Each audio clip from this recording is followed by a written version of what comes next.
Magandang araw kaibigan! Tuloy po kayo sa Felicidad's Channel. Sa mga kwento ng buhay at pag-ibig na hinalukay sa natatagong baul ni Felicidad. Pero bago po tayo magpatuloy, huwag niyo pong kalilimutan na i-like ang video, i-subscribe ang channel, at i-click ang notification bell para lagi kayong updated sa mga parating pa na upload. Ang nakalipas na kabaliwan ni Pamela. Usok ang plancha sa pantalong pinaplansya ni Pamela. Kaya naman madalas siyang kagalitan ng kanyang inang si Marilu. Malakas daw ang kain sa kuryente at madali daw magagato ang tela. Wala siyang ibang pantalong may isuot, kailangan niyang takluban ang mga latay ng pasa na gawa ng kanyang ama. Nasinturon siya kanina. Hindi na bago sa kanya ang pananakit ng kanyang ama. Hindi naman ito ganoon sa iba niyang kapatid. Pero pagdating sa kanya, napakadali nitong magalit. Numero 1 magsasabong ang kanyang ama at mukhang natalo na naman ito sa sabong. Hindi pa inuutos sa kanya ay nagtimpla na siya ng kape. Hindi naman niya akalain na dadaan pa ito sa kanyang ibang alagang manok para magpatuka, kaya lumamig na ang kapeng kanyang tinimpla. Halos ibuga nito sa kanyang muka ang ininom na kape. Kaya kaagad na bunot nito ang sinturon at naipalo sa kanyang mga hita. Dalaga na siya, pero hindi pa rin nagsasawang paluin siya.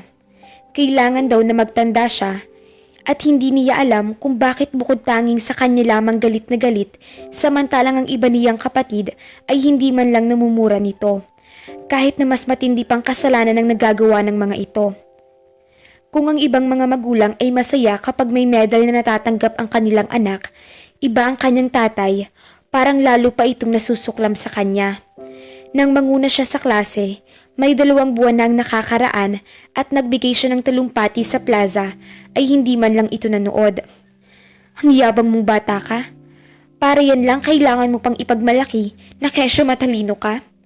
Sa lubong ng ama, makapasok sila sa loob ng bahay, galing sa inuman. Kaagad siyang pinapasok ng kanyang ina sa loob ng kanyang kwarto. Madami ng beses siyang nagsusumbong sa kanyang ina tungkol sa pananakit ng ama. Pero ang lagi nitong sagot ay dinidisiplina lamang siya ng kanyang tatay. Lagi pa nitong example na noong panahon nila ay pinaluluhod pa sila sa munggo. Kaya wala na siyang maikatwiran sa kanyang ina. Sobrang mahal niya ito, parang may kapagtalo pa siya dito. Madalas na iniiwasan niya ang kanyang ama.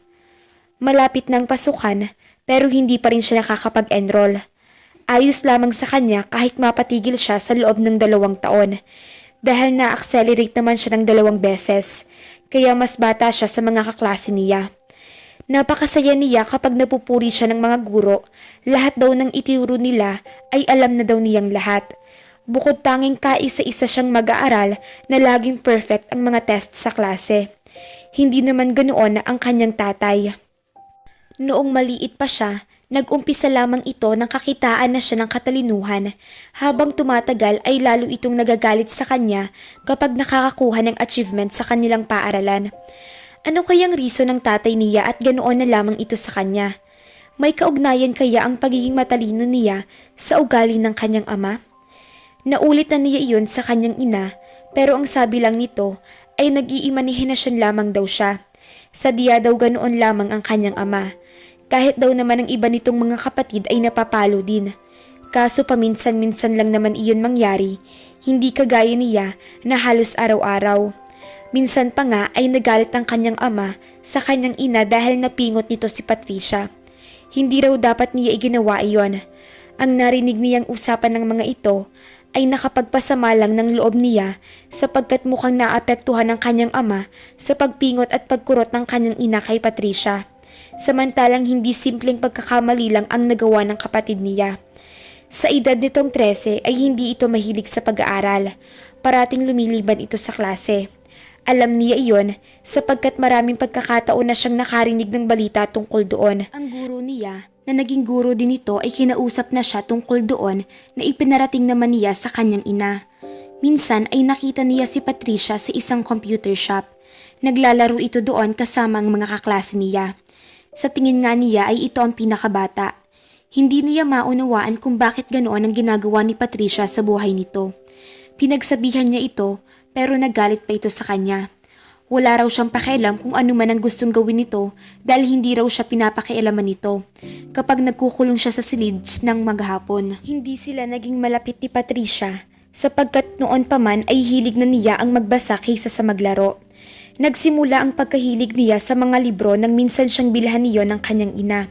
Sa mga libro ay nakikita niya ang isang magandang istorya na lumilikha ng magagandang eksena sa kanyang isip.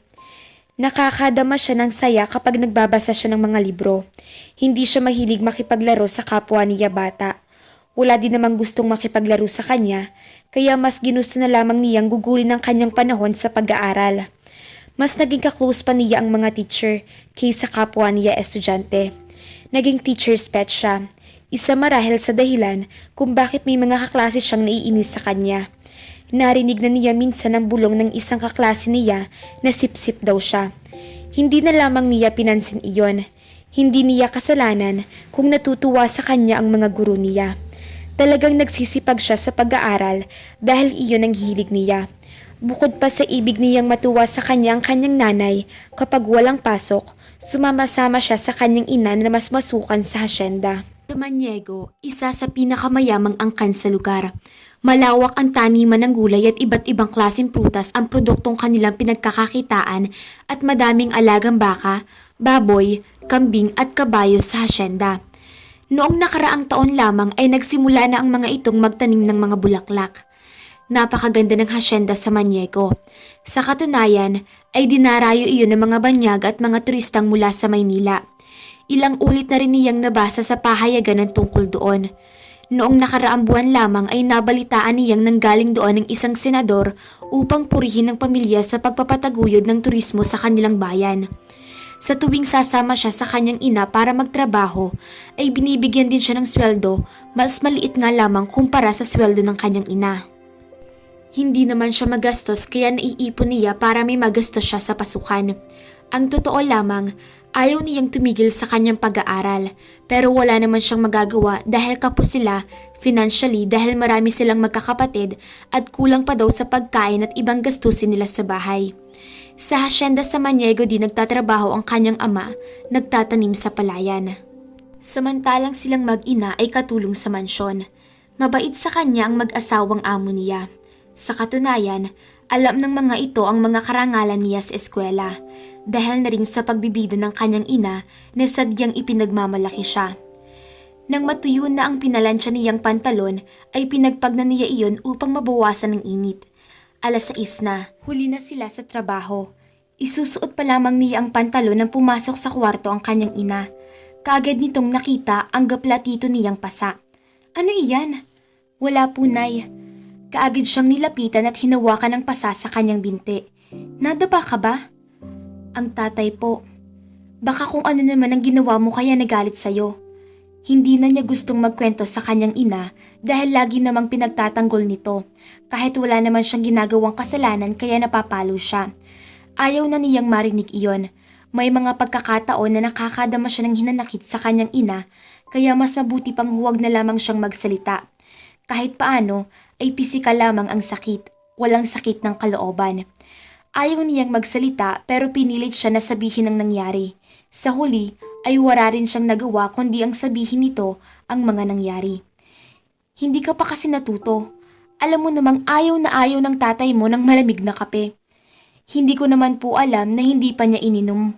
Siya, sige, magpahinga ka na muna at huwag ka nang sumama sa akin. Pero sayang po ang isang araw, Nay. Kung may kaunti kayong sobrang sweldo, baka sakaling makadagdag ang sweldo ko para makapag-enroll ako. Naisip ko, kahit po magsimula ako sa 2 taon lang. Kung kaya pa nakapagtapos nun, saka ako magpapatuloy. Tingnan ko ang magagawa ko. Huwag ka na munang sumama sa akin at magpahinga ka na lamang dito sa bahay. Pero malapit na po ang pasukan. Pwede naman ang late enrollees. Alam ko naman na kaya mong humabol sa mga aralin. Ngumiti ito at pinisil ang kamay niya. Ikaw pa? Ang tali-talino ng anak ko? Kahit papaano ay natuwa siya sa sinabi ng kanyang ina. Gagawa ito ng paraan na makapag-aral siya. Ang totoo, parang ayaw naman niya talagang umalis ng bahay. Gusto niyang magpahinga. Kaagad siyang nahiga at mabilis na nakatulog. Mahinang ingay ang nakapagpagising kay Pamela. Dahan-dahan niyang binuksan ang pinto ng kanyang silid. Ganoon na lang ang pagkagulat niya nang makita si Patricia na kasama ang kaibigan na humihit-hit ng sigarilyo. "Walang tao dito, kaya huwag kang matakot," sabi ni Patricia. Hindi maaasahan sa gawaing bahay ang kapatid na si Patricia. Wala naman iyong problema sa kanya. Dahil alam naman niyang wala itong alam na gawin sa trabahong bahay. Baka mamaya, biglang dumating ang tatay mo. Mahuli pa tayo. Nasa trabaho nga siya. Isa pa, kahit mahuli ako nun, hindi ako pagagalitan nun. Malakas ako roon eh. Hindi ako katulad ni Ate Pamela. Dati mo pa nababanggit sa akin yan ah. Nagtataka nga ako kung bakit mas gusto ka ng tatay mo. Eh ikaw tong luka-luka. Tumawa ang kapatid niya. Ganun talaga ang mga tunay na anak. Malakas sa ama. Labis na ikinabigla niya ang narinig. Mukhang nabigla rin ng kausap nito. Ibig mong sabihin, hindi anak ng tatay mo si Pamela? Hindi ko alam, pero minsan kasi narinig ko sila ng inay na nag-uusap. Parang nag-aaway sila. Walang tao noon dito. Nasa eskwela ang mga kapatid ko. Nag-cutting classes ako noon kaya narinig ko sila. Oh, anong sabi? Ang sabi ni inay kay tatay, bakit daw pinaparusahan si Ate Pamela dahil lang sa maling akala? Bakit daw ayaw maniwala ni tatay na anak niya si Ate Pamela? Ang sabi naman ni tatay, kaninong anak pa raw si ate kundi doon sa nakarelasyon ni nanay na abogado bago sila naikasal. Masyado raw kasing matalino si ate. Dahil lang doon, iniisip na niyang hindi niya anak ang ate mo. Tanga ka naman pala eh. Paano niya hindi iisipin na hindi niya anak si ate? Nakita mo namang napakadunong nung. Malamang nga anak si ate ng abogado. Ibig mong sabihin, may nangyari sa abogado at sa inay mo. Siyempre, tumanggi si inay. Bakit parang galit ka sa nanay mo? Paano? Si ate lang ang mahusay para sa kanya. Last school year, pasado naman ako sa math. Palakol nga lang ang marka. Aba, imbis na matuwa ay napingot pa ako. Masyado kasing mataas ang expectation. Gusto lagi kaming katulad ni Ate Pamela. Hindi ko kailangang maging matalino at mahusay sa klase. Ang kailangan kong gawin, magpaganda at mag-asawa ng mayaman para pagdating ng tamang panahon. Kaya hindi ko na kailangang magpakahirap dyan sa pag-aaral na yan. Pakinig na pakinig niya ang halakaka ng dalawa. Nawala na siya ng ganang sawayin ng mga ito dahil masyado siyang nasaktan sa kanyang narinig. Alam niya na hindi pwedeng magsinungaling ang kanyang kapatid na si Patricia. Siguro nga iyon lamang ang maaaring maging dahilan kung bakit malupit sa kanya ang kanyang ama. Kaya pala mientras mahusay siya sa klase ay tila lalong nagagalit ito sa kanya. Wala siyang nagawa kundi umiyak ng umiyak. Masakit palang malaman ng katotohanan. Baka nga tunay ang hinala ng kanyang ama. Sa kanilang magkakapatid ay hindi maipagkakaila na iba siya. Siya ang hindi masyadong kinakausap ng mga ito kung hindi lamang magpapaturo ng aralin. Mahusay rin naman ang dalawa pang kapatid niya pero hindi sa klase kundi sa mga extracurricular activities sa eskwelahan. Kasali ang mga ito sa palaro. Kahit paliga sa barangay ay nakukuhang mga ito sa junior division. Siya naman ay ayaw na ayaw maarawan sapagkat madaling humapdi ang balat niya. Kung itsura ang pagbabasehan, ay hindi niya maiisip na hindi siya miyembro ng pamilyang iyon sapagkat kamukha siya ng kanyang ina. Bigla ay parang gusto niyang umalis sa bahay na iyon at lumayo muna. Pinakiramdaman niya kung nasa labas pa ang kapatid niya. Pagsilip niya sa pinto ay wala na ito. Umalis muna siya ng bahay. Hindi niya alam kung saan siya pupunta. Nakita na lamang niya ang kanyang sarili na nasa loob ng mansyon ng mga Samaniego. Parang gusto niyang kausapin ng kanyang ina at alamin kung totoo ang lahat ng sinasabi ng kanyang kapatid. Bakit kailangang parusahan siya nito sa isang bagay na malinaw na hindi niya kasalanan? Kung itinanggi na nga ng kanyang ina ang akusasyon nito, hindi pa ba sapat iyon dito? Kahit na wala siyang alam sa nangyari noon, sa palagay niya, hindi kasalanan ng ina niya kung pinakasalan pa rin ito ng kanyang ama. Kapag napapagalitan ng nanay niya ang mga kapatid niya, hindi ba't hindi rin patas na ipagtanggol ang amang ito sa kanyang ama? Bakit dahil sa inaakala nitong nalalamangan niya ang mga kapatid niya? Napuno ng galit ang dibdib niya para sa isang taong hindi pa rin niya sigurado kung totoo ngang ama niya o hindi. Bigla siyang nahimasmasan at naisip niya na hindi iyon ang tamang oras para komprontahin ang kanyang ina. Maraming makakarinig at baka mabalita pa sa lugar nila ang tunay niyang pagkatao. Pero sigurado siya na hindi rin naman iyon ililihim ni Patricia. Dapat siyang maghintay ng tamang oras. Naglakad siya ng naglakad, hindi niya namalayan na nakarating na pala siya sa may kakahuyan. Isang kubo na tila pangihingahan ang kanyang nakita sa lugar na iyon. Malalim siyang nag-isip. Sino nga ba ang tunay niyang ama? Wala sa sariling pumasok siya sa loob ng kubo. Mayroong tila silid sa itaas ng hagdan ngunit nakasara iyon. Duda siya kung may tao sa itaas. Napaiyak siya. Naupo siya sa isang sulok kubo at nagpatuloy sa pag-iyak. Nakasubsob sa mga kamay niya ang kanyang muka. Habang tumatagal ay tila lalo siyang nawawala ng lakas ng loob na kausapin ng mga magulang niya. Kung sakaling malaman niya ang totoo, ay ano ang gagawin niya? Hahanapin kaya niya ang kanyang tunay na ama? Paano kung ayaw rin pala nito sa kanya? Ano? Titira uli siya sa bahay kung saan alam niyang hindi siya tanggap ng kinilala niyang ama. What are you doing here? Muntik na siyang mapatili pagkarinig sa malagom na tinig na iyon. Nag-angat siya ng muka. Nakita niya ang isang lalaki sa larawan lamang niya nakikita. Si Datu, ang panganay na anak ng mga amo niya. Nakadama ng takot si Pamela dahil usap-usapan na masungit daw ang lalaking ito. Hindi naman niya ito nakikita sa hasyenda dahil araw nang may pasok kung umuwi ito. Ngayon lang niya ito nakita ng personal dahil sa Manhattan ito naglalagi. Doon nag-aaral. Ang naririnig niya ay successful na ito sa batang edad na 25. Mukhang mama na ito. Lalaking lalaki. Ang lolo nito ay isang Amerikano at ang lola ay isang Pilipina. Mas mukhang Pilipino ito kaysa Amerikano. Bagaman napakatangkad nito at maputi, mukhang galit ito sa kanya. Nakalimutan tuloy niya kung bakit naroon siya. Base sa paraan ng pagkakatingin nito sa kanya, ay parang ibig niyang umuwi na. Hindi niya alam kung bakit naroon ito at kung bakit tila galit ito sa kanya. Ito si Datu. Marami na siyang alam tungkol sa lalaking ito ayon sa usap-usapan. Hindi nga lamang siya sigurado kung tunay ang lahat ng mga balita na kanyang nasasagap. Kapag daw nasunod ang gusto nito, ay wala itong nagiging reklamo at galante rin daw ito sa mga tauhan. Ang mga nagrereklamong katulong ay iyon lamang daw dahil hindi marunong sumunod sa pinag-uutos nito.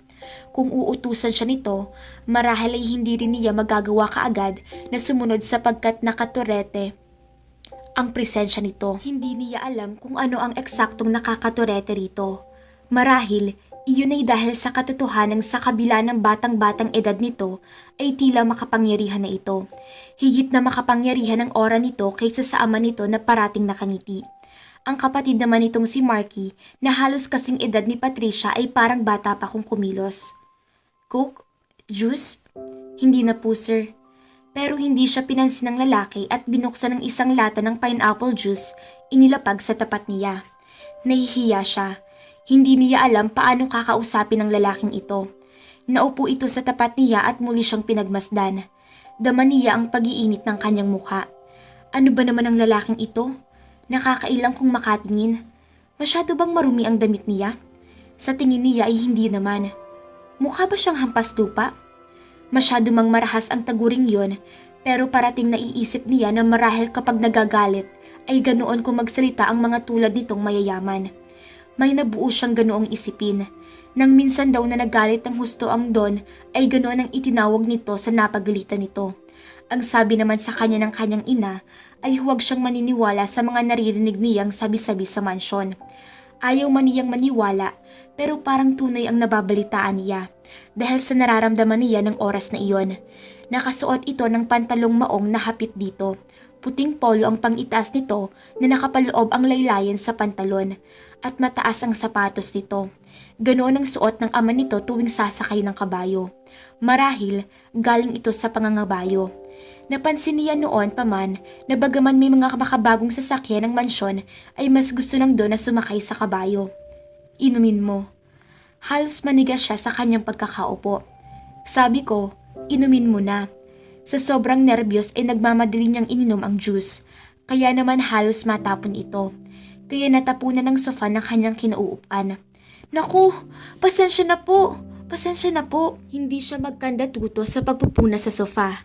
Ang sabi sa kanya ng nanay niya ay mamahalin daw ang lahat ng kasangkapan sa mansyon kaya mag-iingat siya sa paglilinis niya. Kaya walang dudang mamahalin din ang nabasa niyang sofa. Hayaan mo na lang yan, sabi ni Datu. Pero sir, baka po magmansya. Who cares? Ganoon na lang ang gulat niya nang bigla itong umiti. Nawala ang talim ng mga mata. Bakit umiiyak ka? Anong problemang sinasabi mo? Wala po, sir. Come on, do tell. Sir, wala po. Ano ba naman ang lalaking ito? Bakit tila ibig nito'y aluin ang sarili sa pagkakwento niya ng kamiserablehan niya? Ang mga ganoong bagay, bagaman amo niya ito ay hindi na nito kailangang hilingin pa sa kanya. Parang ibig niyang mainis dito. Pribadong bagay na iyon ay tila ibig pang halongkatin nito. Siguro, niloko ka ng boyfriend mo, no? Ha? Namangha siya sa tanong nito. Napakabata pa niya. Pag nanobyo na kaagad ang nasa isip nitong problema niya. 15 anyos lang siya at bagaman may 2 love letter siyang natatanggap, ay hindi niya sineryoso ang laman ng mga iyon. Pinaliguan siya ng pangaral ng kanyang ina tungkol doon. Huwag daw siyang tutulad sa mga kabataan na nag-aaral pa ay nagnonobyo na. Sino ang boyfriend mo? Sir, wala po. Really? I find that hard to believe. Napatingin siya rito. Hindi niya naiwasang pagmasdan ito. Naging pilyo ang ngiti nito, tila may kakaibang ipinapahayag. Kung naiba-ibang sitwasyon, baka marahil may isip niyang may crush ito sa kanya at nagpapagwapo ito. Ngunit dahil sa amo niya ito, bukod pa sa 25 anyos na ito, kumpara sa batang-batang edad niya, naisip niyang baka mabait lang talaga ito. Itinuturing siya bilang isang nakakabatang kapatid at nakatuwa ang tudjuin siya. Iyon lamang iyon. Kung hindi ay lalabas na parang napakamilisyoso ng tao. Wala po talaga, sir. Why is that? Mapipingot po ako ng inay kapag nalamang tumatalandi na ako. Muntik na niyang matutop ang kanyang bibig. Lumabas doon ang salitang parating ginagamit ng kanyang ina. Tumatalandi. Ang parati kasing sinasabi nito ay ang mga kabataan ngayon kay aga-aga kong lumandi. Huwag na huwag kang tutulad sa kanila, Pamela. Dahil kahit mahal na mahal kita'y ibibigin kita ng patiwarik. Ayaw na ayaw ko ng anak na talandi. Malakas na halakak ang pinakawala ng lalaki. Napakagwapo pala talaga nito kumpara sa painting na nakakabit sa mansya nila. So, she's strict, ha? Anito. Opo. Mahirap siguro. Na umiwas dahil maganda ka, Pamela. Sigurado akong maraming lalaki ang nagkakagusto sa'yo. Napalunok siya. Parang ibig na naman niyang maisip na tamang hinala niya kanina. Ngunit ano bang alam niya sa mga ganoong bagay? Wala. Baka siya pa ang lumabas na malisyosa sa itinatakbo ng isip niya. Gayunpaman ay nagpasya siyang magpaalam na rito. Sir, sige po. Mauna na po ako sa inyo. Kung manliligaw kaya ako sa'yo, papasaba ko? Napanganga siya. Tumango ito, nakangiti pa rin. Lumapit at tumabi ito sa kanya. I could be a very good boyfriend and I promise you, I won't make you cry. Sa pagkagulat niya sa sinabi ng lalaki, ay kaagad siyang napatakbo ng mabilis palayo sa kubo. Huminto siya sa kapalagay niya ay malayo na siya kay Datu. Napalingon siya sa kubo. Napansin niya na nasa labas pa rin ng kubo ang lalaking nakatingin sa kanya. Hindi niya maunawaan bakit ganoong kabilis ang tibok ng kanyang puso. Halos maliyo siya sa presensya ng lalaki. Nag-aalala ba siya sa kaligtasan niya? Hindi naman, sapagkat ang takot niya ay hindi nakadirekta sa lalaki, kundi sa sinabi lang nito. Diyos ko, ano ba itong mga nangyari sa akin sa araw na ito? Hindi pa rin makakuha ng tiyempo si Pamela para kausapin ang kanyang ina. Nawala na siya ng lakas ng loob nang sabihin nito sa kanya na may nakausap daw itong isang tao na maaaring makatulong sa kanya upang makapag-aral siya sa Maynila. Mukhang napakasaya nito. Hindi niya magawang sirain ang kasiyahang iyon. Alam niya na sobrang masasaktan ng kanyang ina sa kanyang itatanong. Kaya lang ay hindi siya patahimikin ng kanyang nalaman sa kapatid. Mabuti na lamang at naging abala na rin siya. Lumuwas sila sa Maynila kasama ang kaibigan ng kanyang ina. Nag-apply siya ng scholarship at dahil matalino siya, kaya kaagad siya nakapasa sa lahat ng uri ng interview at exam. Mayroong pinapaaral na 5 estudyante sa bawat taon ng kanilang governor. Sagot nito ang lahat ng gastusin maliban lamang sa tutulugan ng mga mag-aaral. Magkakaroon siya ng allowance, tuition fee, miscellaneous fee, libro, lahat. Isang pagkakataon iyon na para sa kanya igintong maituturing. Ang kanyang ama mula nang malaman na baka makapunta siya sa Maynila ay parang sumaya. Hindi niya alam kung siya lamang ang nakakapunan niyon, ngunit iyon ang nararamdaman niya. Tila hindi nagustuhan ni Patricia ang nangyari sa kanya. Last day niya sa pamamasukan sa hasyenda sa Maniego at hindi na muli niyang nakita si Datu. Ang sabi ng kanyang ina ay nagtungo raw ito sa Maynila at hindi alam kung kailan ang balik sa hasyenda. Kinakabahan siya sa muli nilang pagkikita.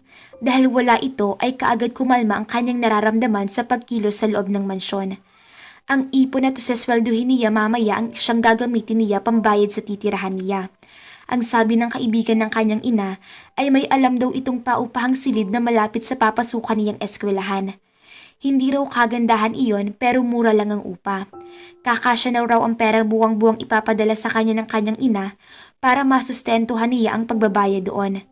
Naisip niyang pipilitin niyang makapasok sa isang trabaho na maisasabay niya sa pag-aaral para makadagdag sa panggastos niya. Gusto kasi niyang mayroon isang extra na pagkakakitaan na pera sapagkat alam niyang may darating na gastusin na hindi sagot ng governor nila gaya na lamang ng mga proyekto sa eskwelahan. Pauwi na silang mag-ina nang makisuyo sa kanya ang Donya na tulungan daw niya ito sa pagtatype ng isang sulat.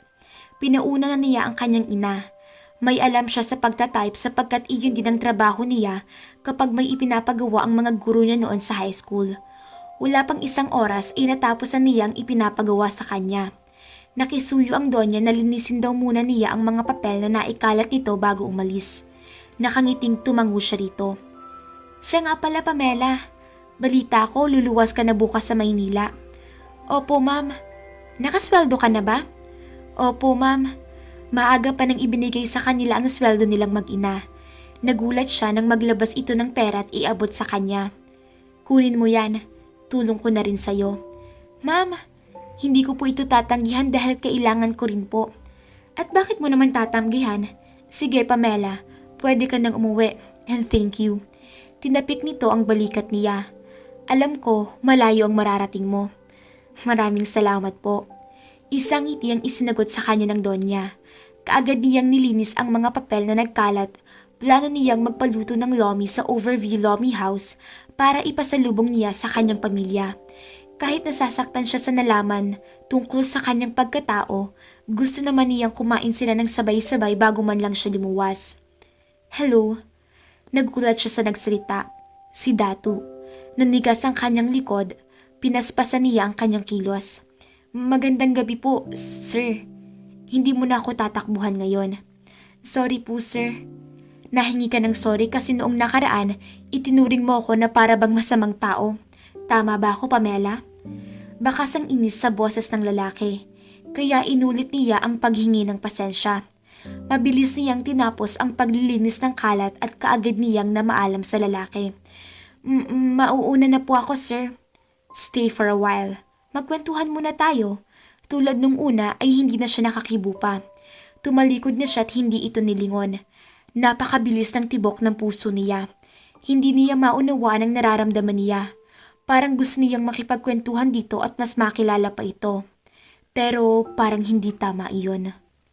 Nakakaawa naman ang ating bida na si Pamela dahil lagi na lamang sinasaktan ng kanyang ama.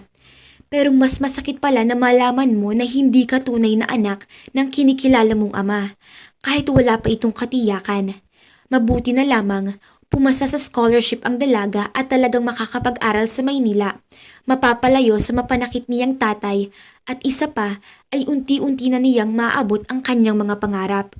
Naku mga kafelisidad, sa murang edad ni Pamela ay nakilala niya ang lalaking kabalitaan ng sungit sa hasyendang kanyang pinagtatrabuhuhan. Nalokang ating bida, sukat sabihin ni Datu na kung liligawan ba niya si Pamela ay sasagutin ba daw. Hay nako, napatakbo tuloy ng mabilis ang dalaga sa nerbiyos. Ngayong nagtagpo na si Pamela at Datu, masundan pa kaya ulit ang kanilang pagkikita kahit napupunta ng Maynila ang dalaga para sa pag-aaral. Abangan! Magandang buhay po mga ka-Felicidad. Pakitulungan din po ang Rosalinda Channel, kagaya po ng suporta ninyo sa Felicidad. Hinihingi po namin na makikilambing din po ng like, subscribe, and watch kay Rosalinda na anak ni Felicidad. Maraming salamat po. Keep safe and God bless po sa ating lahat.